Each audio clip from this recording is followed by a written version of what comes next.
तो दोस्तों आज हम पढ़ने वाले हैं अपना हिस्ट्री का नेक्स्ट टॉपिक जो होने वाला है महाजनपद। एक इम्पोर्टेंट टॉपिक है, अगर किसी भी एग्ज़ाम के पॉइंट ऑफ व्यू से देखा जाए तो इसमें जो राजधानियां हैं वो कई बार पूछ ली जाती है किसी भी एग्ज़ाम में, कौन से महाजनपद की राजधानी कहाँ थी। तो इस टॉपिक को शुरू करते हैं। तो आप सभी का स्वागत है एग्ज़ाम वे में, और हमारा जो टॉपिक है वो रहने वाला है महाजनपद। देखिए, सबसे पहले मैं आपको बताऊं कि महाजनपद होता क्या है। आपके दिमाग में अगर ये बात आ रही है कि महाजनपद है क्या, तो महाजनपद उस समय यानी कि प्राचीन भारत में शक्तिशाली राज्यों और प्रशासनिक इकाइयों का एक समूह था जो लगभग 6वीं शताब्दी ईसा पूर्व में उभरे थे। यानी कि उस समय शक्तिशाली जो समूह हुए थे उन सभी समूह ने अपना एक संगठन बनाया, उन्होंने एक समूह बनाया, उनको हमने महाजनपद बोला। जैसे मैं एग्जांपल के तौर पे अगर आपके प्रेजेंट टाइम के हिसाब से देखा जाए तो जैसे G7 है, G7 कंट्रीज़ है।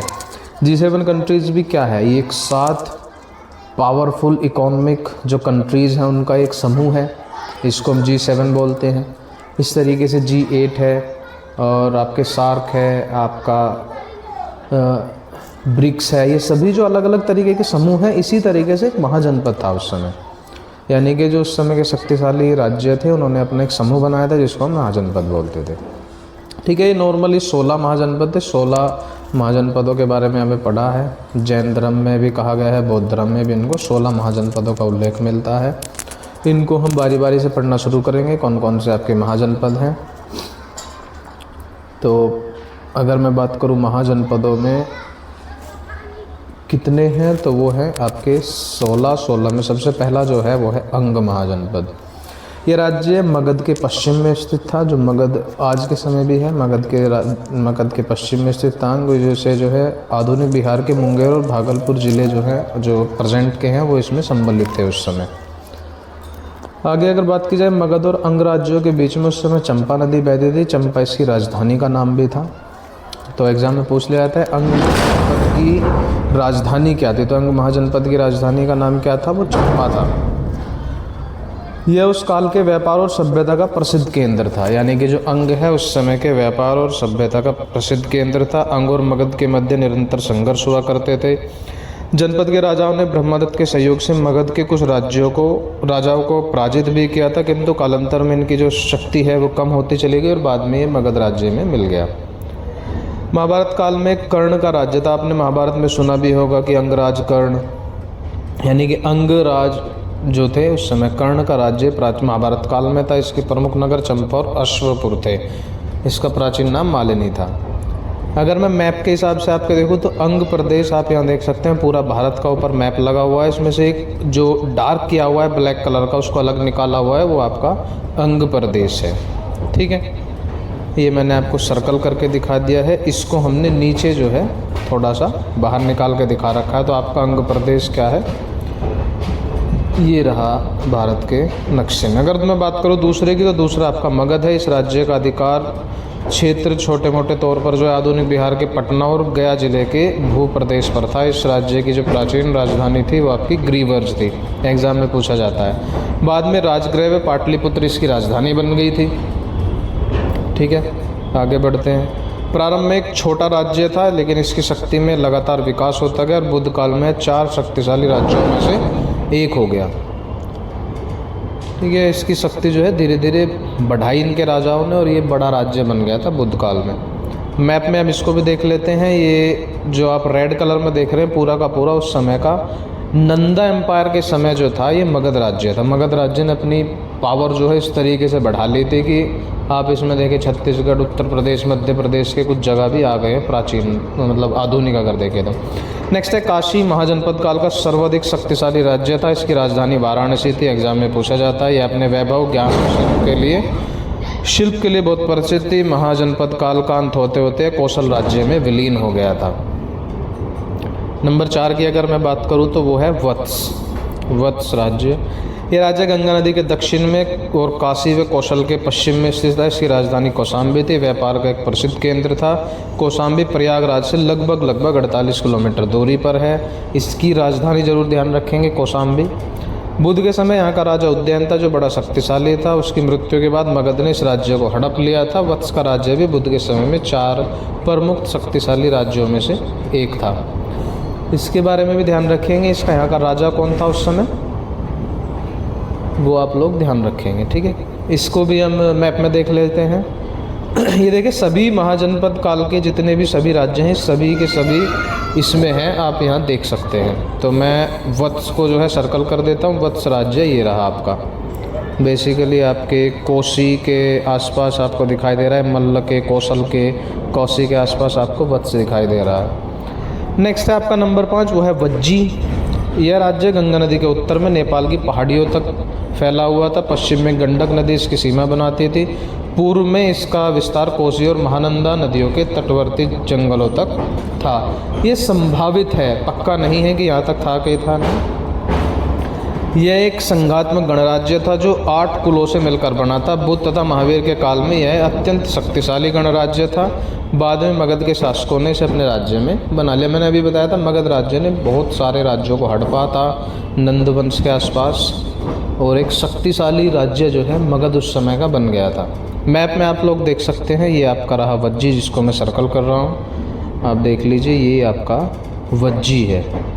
कुल मिला के मुल्ला के आसपास आप देख रहे हैं इसको, वज्जी नेपाल के आसपास है आधुनिक भारत के हिसाब से अगर देखा जाए तो।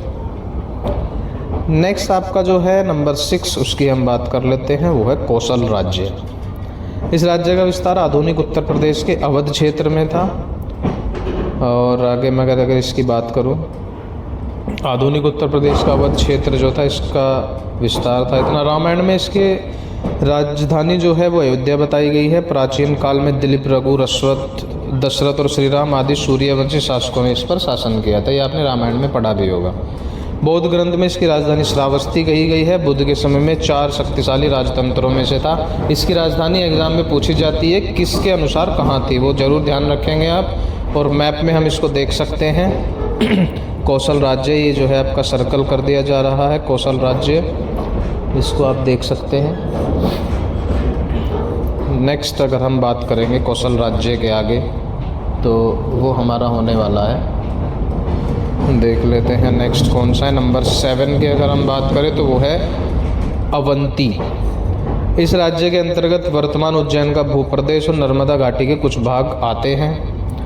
और आगे बात करें, राज्य भी 2 भागों में बांटा गया था। 2 भाग कौन कौन से थे इसके? उत्तरी भाग की राजधानी आपकी उज्जैन थी और दक्षिणी भाग की राजधानी इसकी महिष्मती थी। महिष्मती तो कहीं सुना सुना सा नाम है,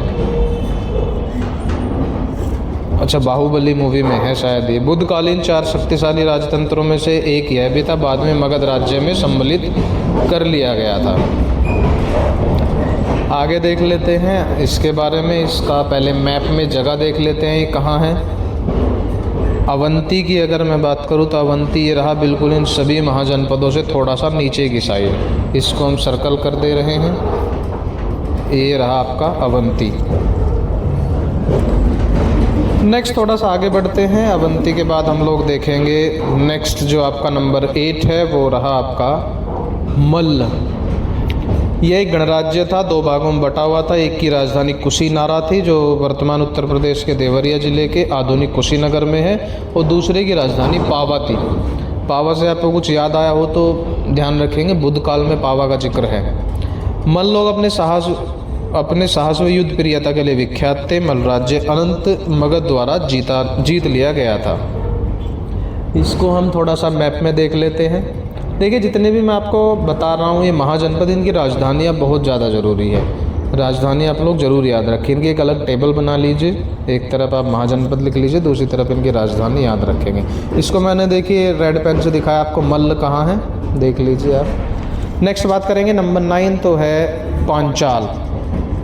यह महाजनपद का विस्तार आधुनिक बदायूं और फारुखाबाद के जिले रोहिलखंड व मध्य दोआब में था। यह 2 भागों में विभक्त था, उत्तरी पांचाल और दक्षिणी। उत्तरी की राजधानी आपकी अहिच्त्र और दक्षिणी की राजधानी कापिल्य थी।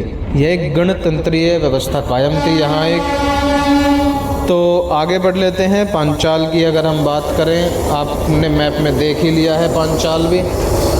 पांचाल आपका कहाँ था मैप में आप लोग देखिए, ये आपका पांचाल दिखाया जा रहा है रेड पेन से, इसको टिक कर दिया गया है, देख लीजिए ये आपका पांचाल है। नंबर 10 की अगर मैं बात करूँ तो नंबर 10 में आपका आता है चेदी। ये आधुनिक बुंदेलखंड के पश्चिम भाग में स्थित है। इसकी राजधानी शक्तिमती थी। इसे बौद्ध साक्ष्य में सोतवती भी कहा गया है। इसको याद रखेंगे, बौद्ध साक्ष्य में से क्या कहा गया है। महाभारत में यहाँ के राजा शिशुपाल का उल्लेख है। ऋग्वेद में भी इसका उल्लेख मिलता है और इसके शासनकाल में इस राज्य में बहुत उन्नति हुई थी। इस समय इस वंश की एक शाखा कलिंग में भी स्थापित हुई थी। शिशुपाल के समय में यहाँ बहुत ज़्यादा उन्नति हुई थी। शिशुपाल का आपने नाम महाभारत में सुना होगा, जिन्होंने महाभारत देखी है। शिशुपाल काफ़ी अच्छा कैरेक्टर था महाभारत में। तो चेदी को जो हमने रेड पेन से दिखा दिया गया है टिक करके, आप देख लीजिए। नेक्स्ट की अगर मैं बात करूँ नंबर 11, तो वो आपका हो जाता है कुरु। इस राज्य में आधुनिक दिल्ली के आसपास के क्षेत्र थे। इसकी राजधानी इंद्रप्रस्थ थी, जिसकी स्मृति आज भी दिल्ली के निकट इंद्रप्रस्थ गांव में सुरक्षित मिलती है। महाभारत काल में एक प्रसिद्ध राज्य था। हस्तिनापुर इस राज्य का एक प्रसिद्ध नगर था। अगर इंद्रप्रस्थ की बात करें तो आपको याद होगा, महाभारत में जब हम देखते हैं तो पांडवों को दिया गया था बाद में इंद्रप्रस्थ। तो ये महाभारत काल में काफ़ी पॉपुलर था इंद्रप्रस्थ। कुरु के बारे में हमने आपको दिखा दिया है, देख लिए। नीले पेन से इसको टिक कर दिया गया है। मैप में अगर बात करूँ मैं, दिल्ली के आसपास दिखाई दे रहा है, जो वर्तमान दिल्ली आपकी है। नंबर 12 की मैं बात करूँ तो वो है मत्स्य। इस राज्य का विस्तार आधुनिक राजस्थान के अलवर जिले से चंबल नदी तक था। राजधानी विराटनगर थी और महाभारत के अनुसार पांडवों ने यहाँ अज्ञातवास का समय बिताया था। पांडवों को वो 13 वर्ष का वनवास और 12 वर्ष का वनवास और 1 वर्ष का जो अज्ञातवास मिला था, वो अज्ञातवास इन्होंने यहीं बिताया था। नंबर 13 है काम्बोज। इसका उल्लेख सदैव गांधार के साथ हुआ है। ये महाजनपद गांधार राज्य से सटे हुए भारत की पश्चिमोत्तर भाग में स्थित रहा होगा। राजपुर और द्वारिका इस राज्य के 2 प्रमुख नगर थे।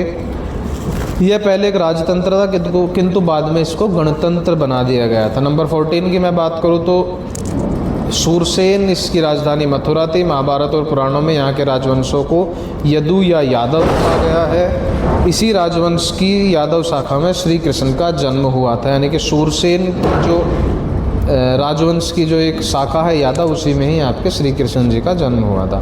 15 है अश्मक। यह दक्षिण में गोदावरी नदी के तट पर था। इसकी राजधानी पोतली अथवा पोदन थी। बाद में अवंती ने इसे अपने राज्य में मिला लिया था। यानी कि अश्मक बाद में कहाँ मिल गया था, वो आपका अवंती में मिल गया था।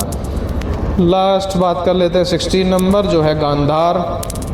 यह राज्य पूर्वी अफगानिस्तान में स्थित था। इस राज्य में कश्मीर घाटी और प्राचीन तक्षशिला का भूप्रदेश भी आता था। इसकी राजधानी तक्षशिला थी। तक्षशिला का विश्वविद्यालय उस समय शिक्षा का प्रसिद्ध केंद्र था। तक्षशिला आपने आज भी सुना होगा, जब आप हिस्ट्री पढ़ते हैं तो सुना ही होगा। तो ये थी आपकी वीडियो जो महाजनपद की थी। आपको कैसी लगी कमेंट करके ज़रूर बताइए। बहुत बहुत